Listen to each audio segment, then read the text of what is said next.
Hi friends, எல்லாரும் எப்படி இருக்கீங்க?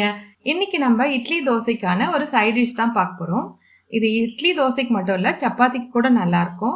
நம்ம பாசிப்பருப்பு வச்சு சாம்பார் பண்ணி தான் நம்ம பார்த்துருக்கோம். இன்னைக்கு பாசிப்பருப்பு வச்சு நான் ஒரு குருமா மாடலில் பண்ண போகிறேன். அதுக்கு ஒரு டம்ளர் அளவுக்கு பாசிப்பருப்பு எடுத்துக்கோங்க. பருப்பை நல்லா கழுவிட்டு ஒரு 2 டம்ளர் அளவுக்கு தண்ணி ஊற்றி வச்சுக்கோங்க.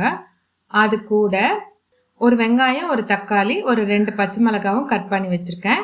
இதையும் அந்த பருப்பு கூட நம்ம சேர்த்துக்கலாம்.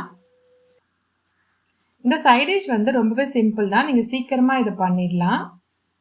இப்போ இது கூட குழம்பு மிளகாத்தூள் 1 ஸ்பூன் அளவுக்கு போட்டுக்கோங்க.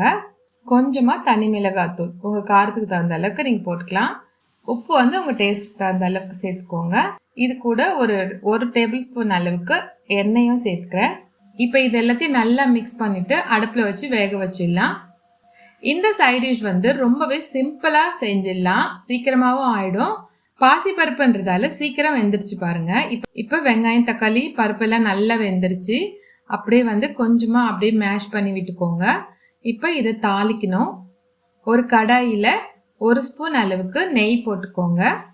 1 ஸ்பூன் எண்ணெயும் போட்டுக்கோங்க. இது கூட பட்டை, கிராம்புலாம் போட்டுக்கலாம். 1/2 ஸ்பூன் சோம்பு தூளும் போட்டுக்கோங்க.